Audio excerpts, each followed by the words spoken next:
Assalamualaikum warahmatullahi wabarakatuh. Halo semuanya, perkenalkan kami dari kelompok 4.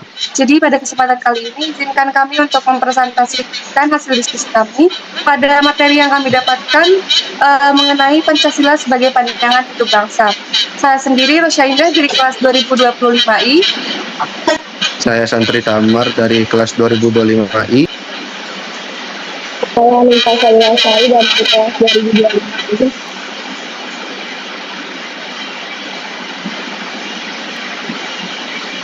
Saya Rizka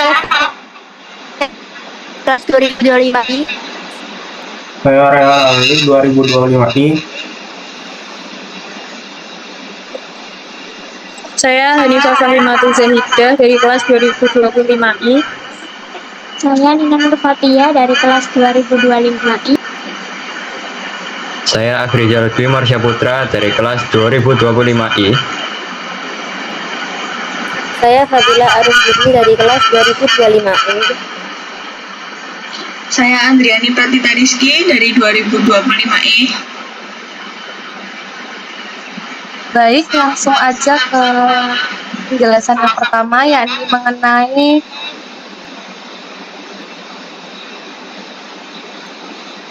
di sini di PPT ada Pancasila sebagai pedoman hidup bangsa. Jadi pada materi kali ini menjelaskan bahwa Pancasila itu sebagai kompas, dan kompas ini tuh melambangkan pedoman hidup bangsa.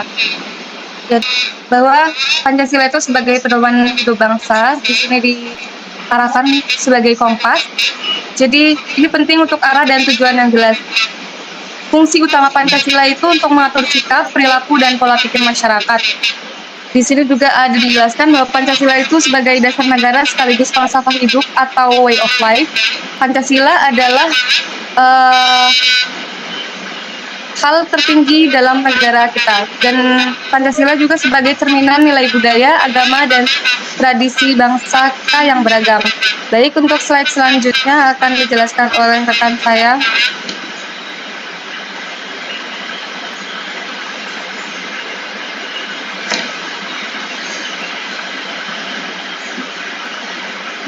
Baik, saya akan menjelaskan makna pandangan hidup bangsa. Ada fungsi krusial. Yang pertama, arah identitas, menjaga jati diri bangsa. Terus yang kedua, pedoman hadapi tantangan untuk internet dan global. Sumber Pancasila lahir dari pengalaman historis, sosial, budaya, dan religius bangsa dengan representasi mampu mewakili kepribadian nasional Indonesia.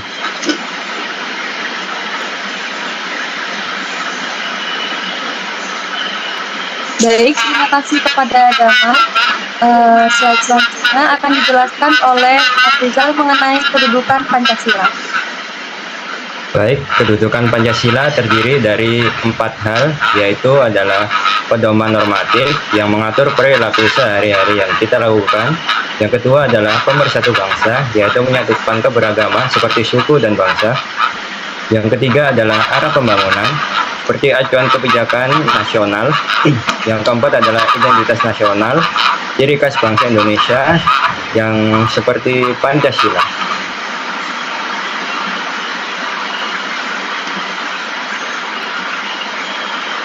Baik, terima kasih kepada Afrizal. Slide selanjutnya mengenai nilai-nilai Pancasila. Yang di slide ini adalah sila pertama dan sila kedua yang akan dijelaskan oleh Hanifah. Baik, sila pertama berbunyi ketuhanan yang Maha Esa. Bisa diterapkan dengan mengakui Tuhan dan menjamin kebebasan beragama. Yang kedua, menumbuhkan toleransi dan kerukunan. Sila kedua berbunyi kemanusiaan yang adil dan beradab. Sila tersebut dapat diterapkan dengan menjunjung tinggi martabat dan hak asasi manusia. Lalu bisa juga mengembangkan gotong royong dan kepedulian sosial. Baik, selanjutnya mengenai sila ketiga, 4, dan sila kelima yang akan dijelaskan oleh Rizka. Sila ketiga, Persatuan Indonesia. Yang pertama, mengutamakan kepentingan bangsa dan memperkuat solidaritas. Dan yang kedua, menjaga integritas nasional. Untuk sila keempat, Kenapa ya? Untuk sila keempat, Nggih. kerakyatan yang dipimpin oleh hikmat kebijaksanaan dalam permusyawaratan perwakilan. Yang pertama, demokrasi khas Indonesia musyawarah mufakat. Yang kedua, menekankan keterwakilan dan keadilan politik. Dan yang kelima, sila kelima, keadilan sosial bagi seluruh rakyat Indonesia. Yang pertama, mewujudkan kesejahteraan merata dan mengurangi kesenjangan. Dan yang kedua, menolak diskriminasi. Baik, terima kasih kepada Rizka. Slide selanjutnya mengenai fungsi Pancasila yang akan dijelaskan oleh Anissa. Oke, saya akan menjelaskan fungsi Pancasila. Yang pertama adalah landasan moral dan etika untuk membimbing perilaku. Kedua, menuntun pembangunan untuk menyesuaikan kebijakan nasional. Ketiga, sumber etika sosial untuk menjaga hubungan harmonis. Keempat, pemersatu bangsa untuk mengatasi perbedaan. Dan terakhir ada filter nilai asing untuk menjaga identitas bangsa. Baik, terima kasih kepada Anissa. Slide selanjutnya mengenai implementasi dalam kehidupan sehari-hari yang akan dijelaskan oleh Nina. Implementasi dalam kehidupan sehari-hari untuk sila yang pertama dapat kita lakukan dengan menjalankan ibadah sesuai agama masing-masing dan menghormati pemeluk agama lain. Untuk sila kedua, dalam kehidupan sehari-hari kita bisa menolong sesama, menghargai hak orang lain, serta menolak segala bentuk kekerasan. Untuk sila ketiga, kita dapat mengamalkan sila ketiga dengan menjaga kerukunan, mencintai tanah air, dan rela berkorban demi kepentingan bangsa. Sila keempat dapat diwujudkan dengan musyawarah untuk mencapai mufakat dan menghargai pendapat orang lain. Dan yang terakhir, sila kelima bisa kita lakukan dengan mendukung kebijakan yang adil dan ikut membantu pemerataan. Baik, terima kasih kepada Nina. Slide selanjutnya mengenai relevansi daerah globalisasi yang akan dijelaskan oleh Fadila. Baik, di sini saya akan menjelaskan relevansi di era globalisasi. Nantinya Pancasila di era modern dibagi menjadi 4. Yang pertama ada tameng budaya. Pancasila berfungsi sebagai tameng budaya untuk menjaga identitas bangsa Indonesia dari pengaruh budaya asing yang masuk melalui globalisasi. Dengan Pancasila, bangsa Indonesia dapat tetap mempertahankan nilai-nilai dan karakter khasnya. Yang kedua ada kompas moral.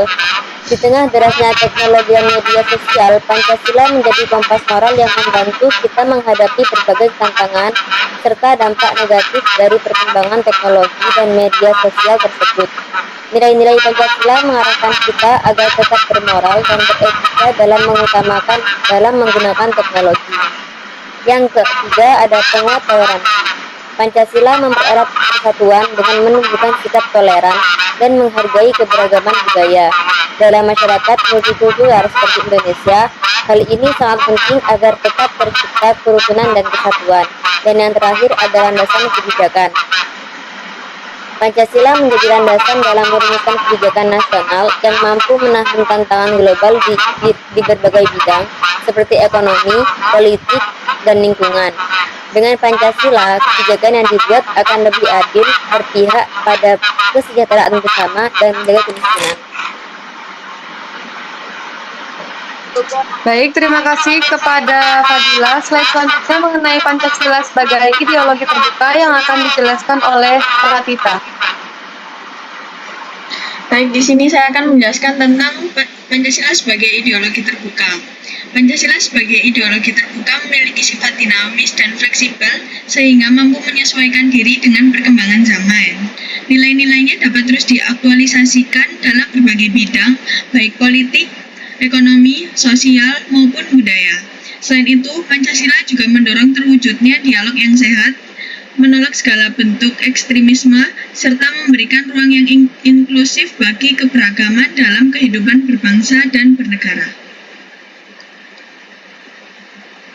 Baik, terima kasih kepada Pratita. Slide selanjutnya atau yang terakhir mengenai kesimpulan yang akan dijelaskan oleh Raihan. Baik, untuk kesimpulan, jadi Pancasila adalah pandangan hidup bangsa Indonesia yang memberi arah dan pedoman dalam seluruh aspek kehidupan.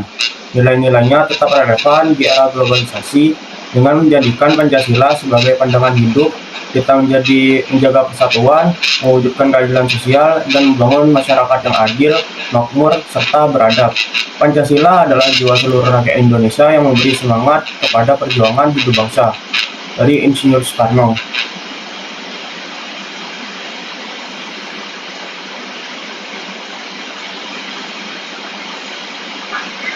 Baik, slide selanjutnya mengenai daftar pustaka atau sumber yang kami cari dari beberapa jurnal dan website.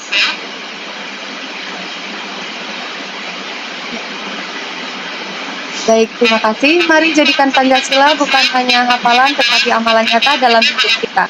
Sekian presentasi dari kelompok kami. Wassalamualaikum warahmatullahi wabarakatuh. Waalaikumsalam warahmatullahi wabarakatuh. Terima kasih. Maaf kalau kurang.